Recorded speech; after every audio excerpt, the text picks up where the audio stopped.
Hi everyone. This presentation was delivered at the annual conference of the British Association of Social Workers in June 2024.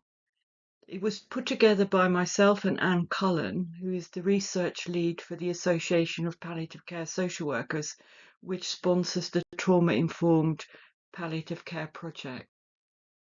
The theme of the conference was sustainable social work. So we hope to show the way that trauma-informed palliative care aligns with the concept of sustainable social work.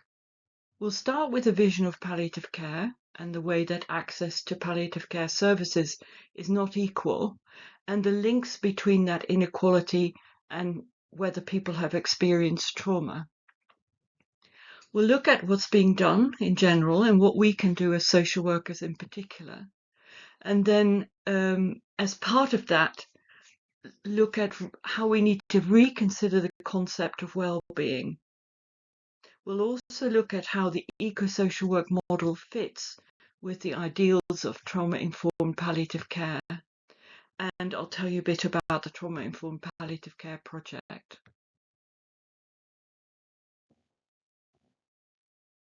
So the vision behind eco-social work is consistent with Cicely Saunders' vision for palliative care. When she was a social worker, she saw how doctors would despair and give up on terminal cancer patients when they couldn't cure them. And often people were left inside wards, perhaps in pain and distress. And Saunders recognized that physical care is only one dimension of a concept that she developed, which she called total pain, which includes the physical but also psychological, emotional, social, and spiritual distress. So those are the 4 dimensions of holistic palliative care. But eco-social work adds an ecological dimension because it considers all beings as interdependent and it sees our connection to the natural world.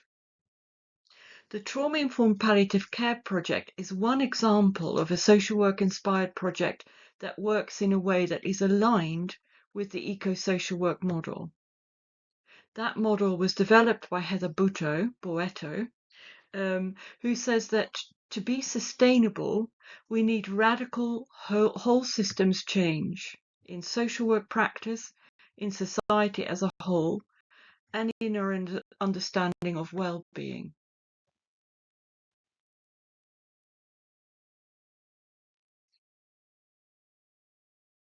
So hospice and palliative care clearly is hugely beneficial to a lot of people.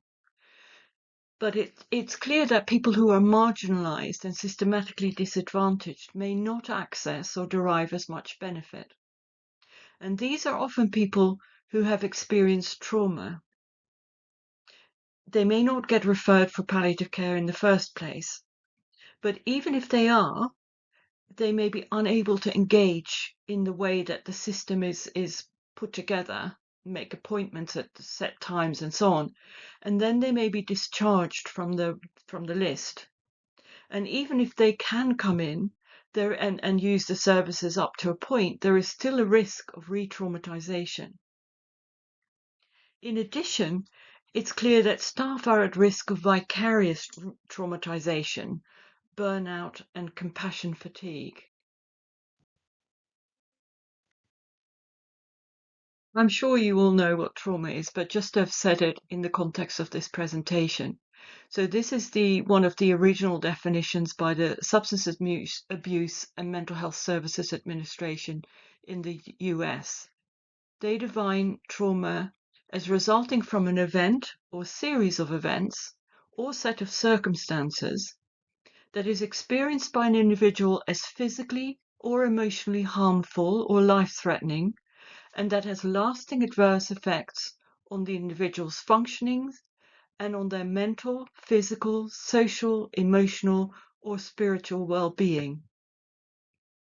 Stephanie Dallam adds to this a definition of re-traumatisation in healthcare, which she says is a process in which evocative events in healthcare replicate stimuli or dynamics associated with childhood trauma, causing survivors to be overwhelmed by post-traumatic stress symptoms related to the original trauma.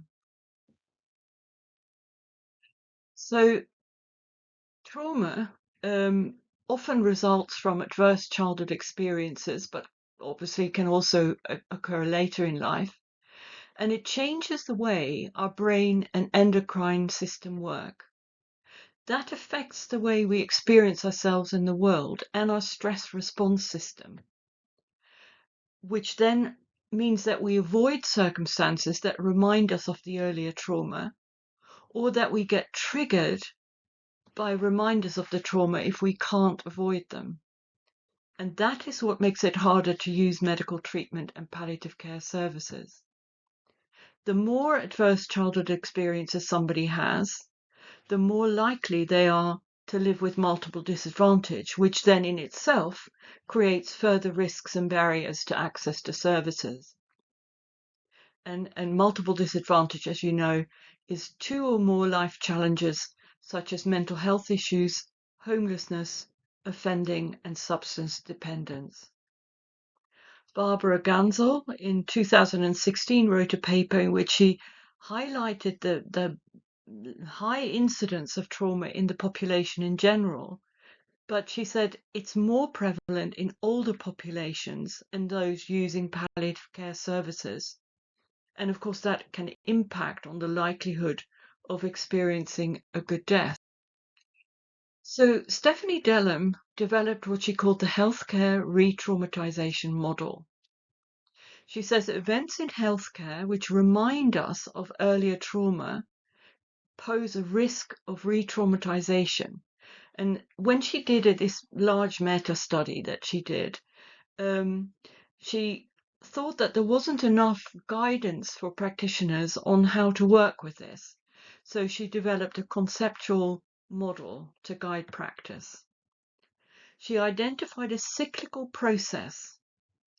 So when people who are already hypersensitive to threats engage with medical services, they become exposed to triggers, and that creates a post-traumatic stress reaction, which then in turn leads to avoidant coping behavior and non-compliance and so on, not turning up for appointments, but also to behavior which can be interpreted as challenging.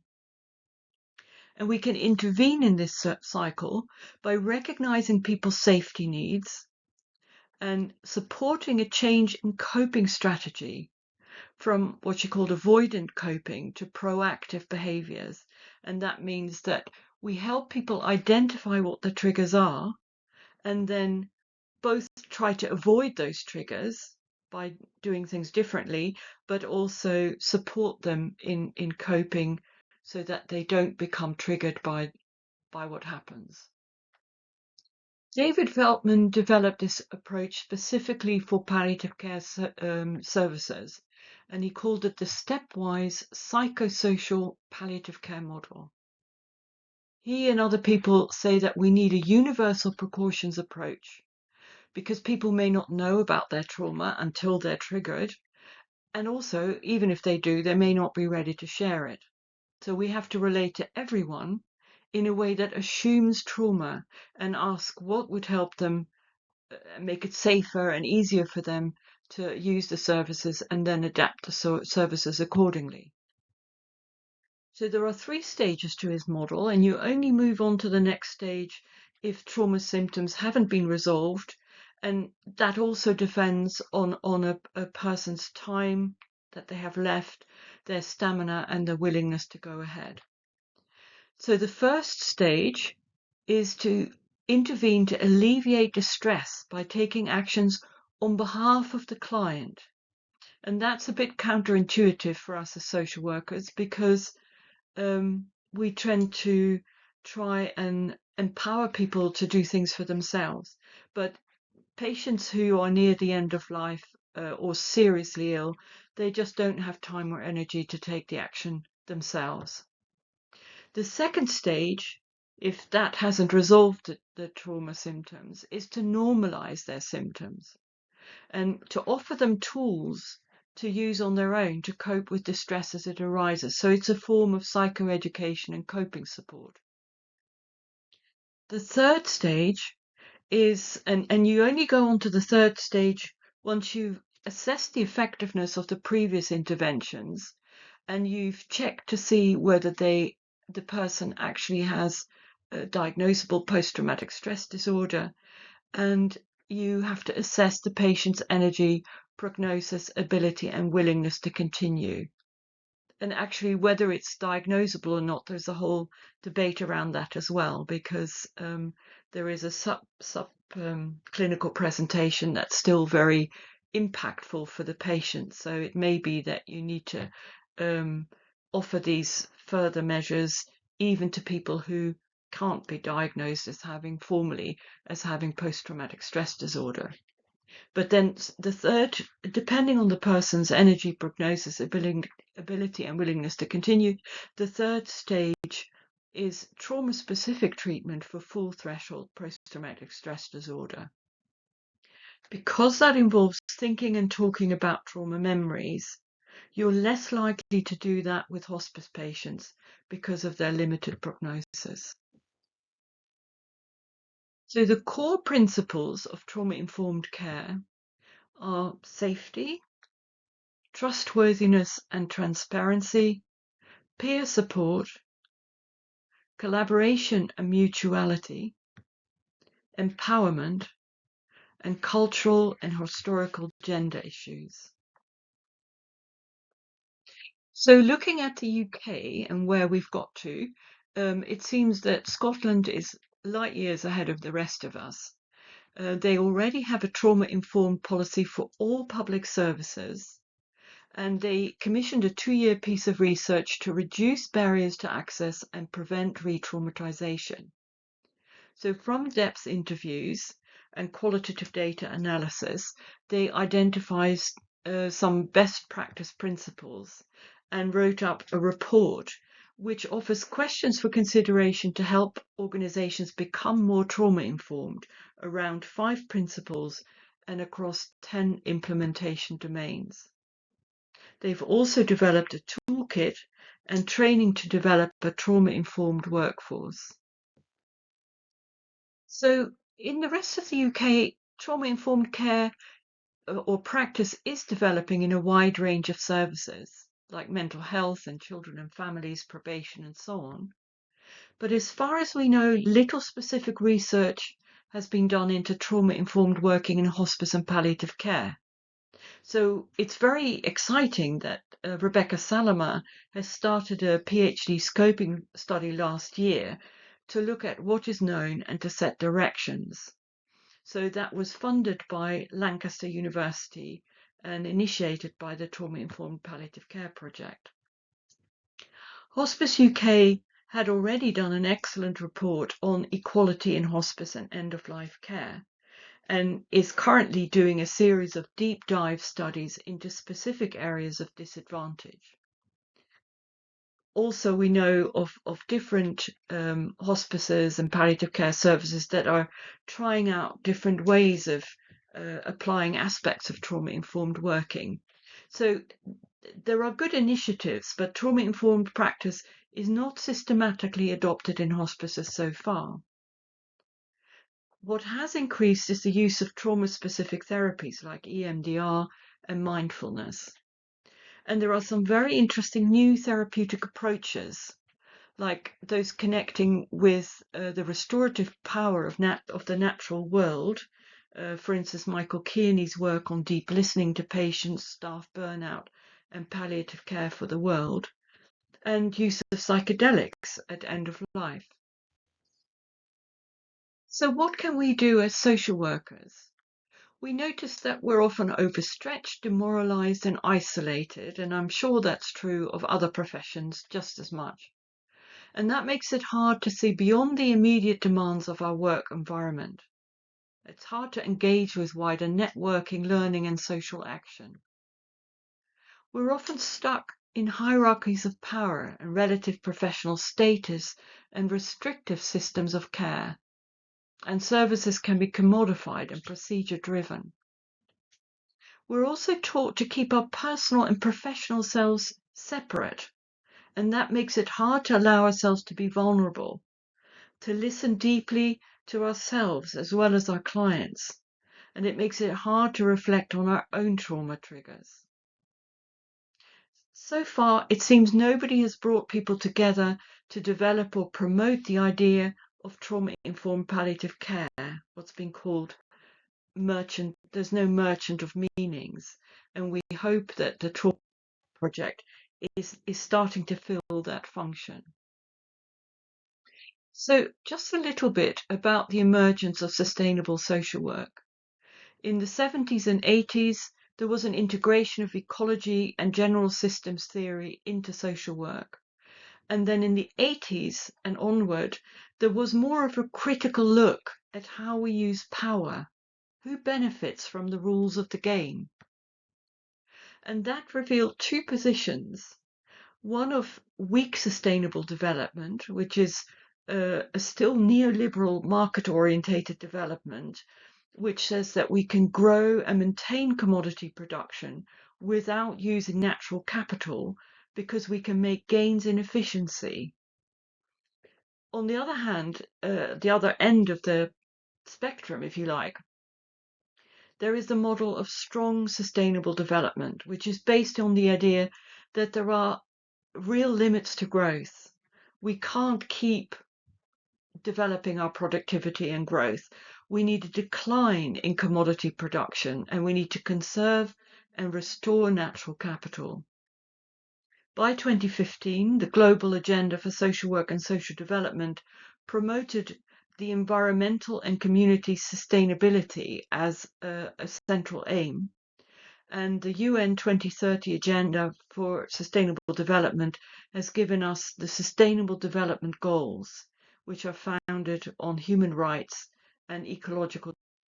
So Heather Boetto developed what she called the eco-social work model. She says the natural world is one large system of relationships. And so we need a complete paradigm shift to a holistic perspective and whole systems change. We need an integrated view of environmental, economic, and social dimensions. And we need a move from an individualist and anthropocentric perspective to an ecocentric one, which means that the natural environment is the central concern, not humans. And social problems are understood as being eco-social in nature. We have to face and accept the darker qualities of life, like disease, natural disasters, and death. We can't be in denial of that anymore. And we need a new social agreement based on human rights, empowerment, and ecological justice. That means breaking away from modernism, neoliberalism, consumerism, and industrial capitalism, and free market strategies. And that involves a process of deep social learning. So that means that social work has a central role, but it needs to be transformational. And also, this is not denying the importance of other professionals, of course. This was delivered for a social work audience. So the point made by Heather Boetto is that social work needs to be transformational, but it's embedded in the welfare state. And it's become a domesticated profession. There is a real pressure for the social worker to become or be an agent of the state. The profession relies on the conventional, positivist, modernist paradigm. It's often bureaucratic in many respects, managerial and policy-driven. And as it stands, the rules of the game sustain modernism and neoliberalism. In a way, we help people adapt to a damaging status quo. Working for structural and political change, she says, is deeply political. So the problem is we're rooted in the system. Boetto says that the core problem for the social work profession is that its modernist roots contradict the aims of its practice. How we work should be based on what we think and believe about people in the world, but at the moment those things are not aligned. Social work needs to become congruent across its ontological base, which is our sense of self and belief system, and its thinking, its epistemology, and its practice, the methodology. So to become more congruent, we need to expand the role of social work and change the focus of intervention. We need to work with people as embedded in their environment, and I think this is true again for other professions just as much. And that means challenging the focus on individual casework. We have to intervene on all levels: personal, individual, group, organization, and structurally and politically. We need to be more authentic, aligning our personal and professional selves. And we need to develop spaces to discuss new perspectives, to build networks, communities of practice, and to foster resilience and social capital. We need to challenge structural inequalities by working in emancipatory ways and promoting social action. We need to be aware of how we use our power and the tension between doing good versus being an agent of control. We need to promote co-produced participatory research and celebrate diversity, the intrinsic value of human beings and of all life forms. And we need to balance individualist and community values with the wider collective good, almost, looking at a global perspective. We need to change our understanding of well-being to a relational understanding that is environmentally sustainable, which means that we look at more than a material element. We need to include considerations of spiritual, communal, and collective dimensions. So Helner and Hirvelami have developed a relational concept of well-being that I won't go into in depth here. I mean, this gives the reference, and you can follow it up if you're interested, just because otherwise it'll. I do want to quickly look at how the ideals of eco-social work and trauma-informed palliative care align. So trauma-informed palliative care also makes well-being central. It focuses on healing rather than cure.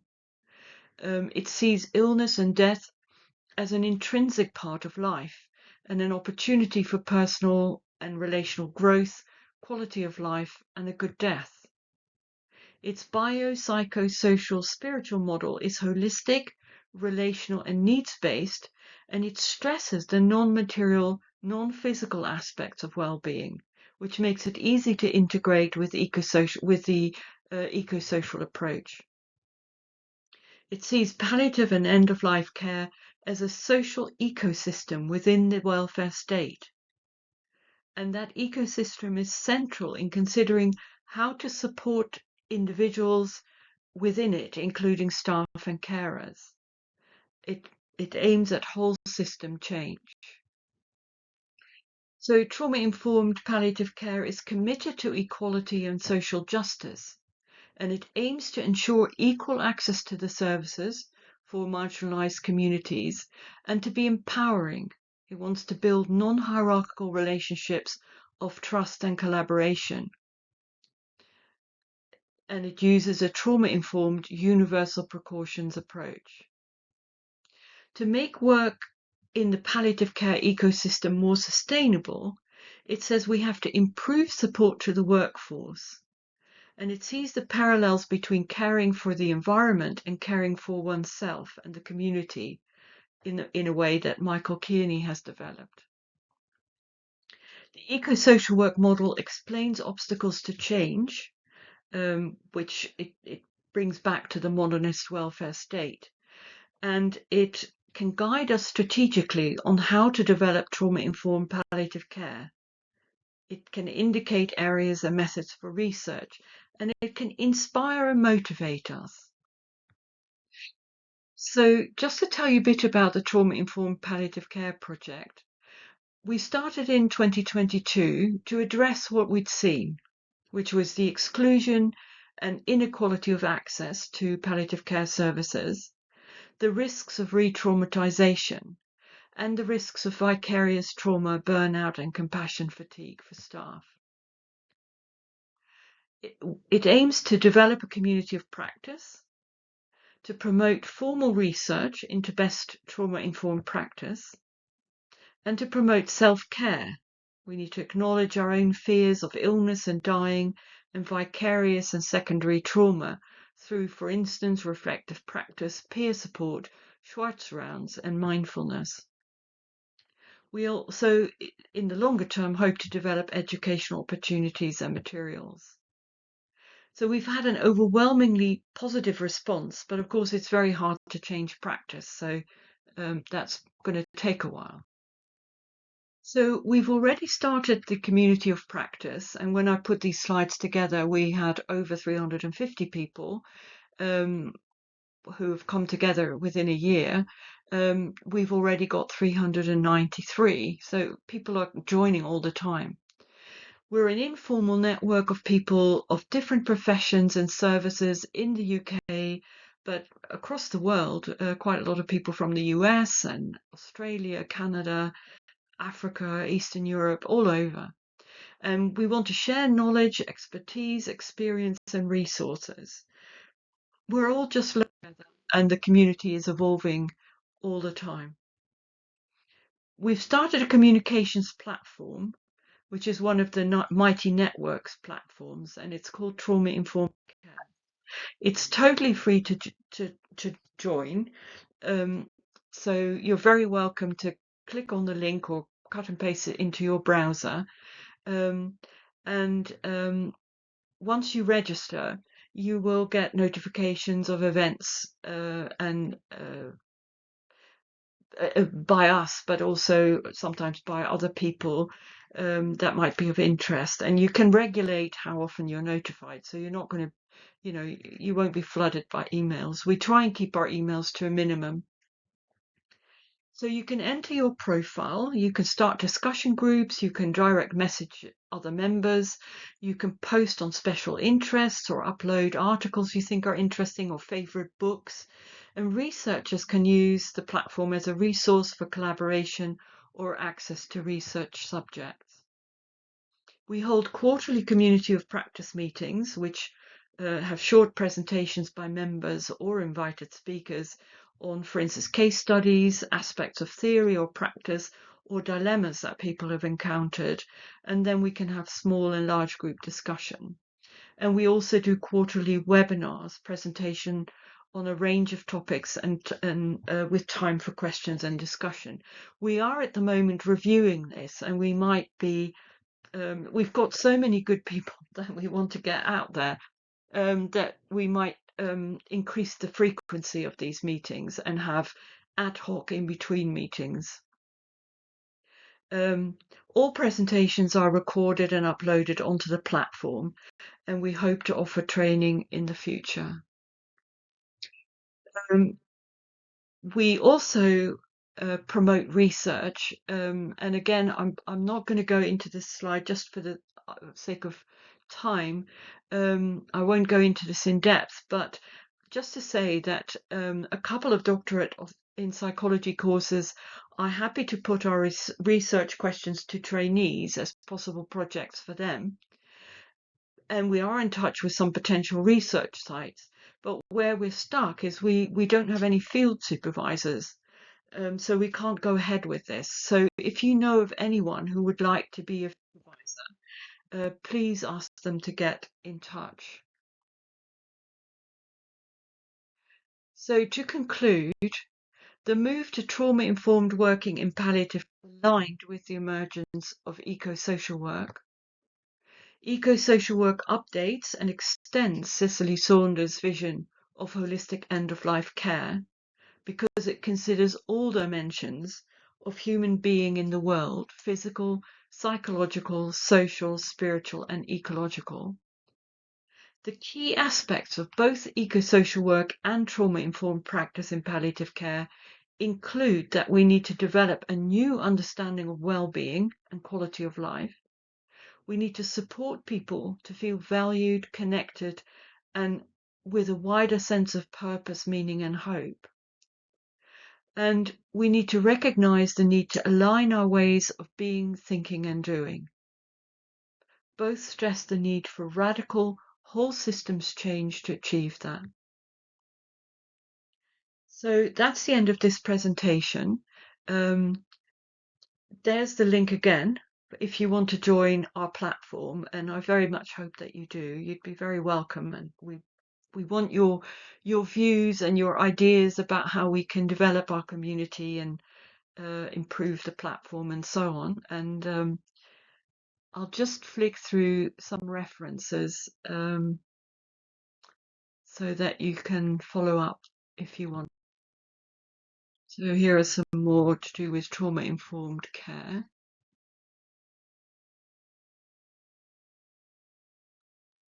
And these next two are more to do with eco-social work.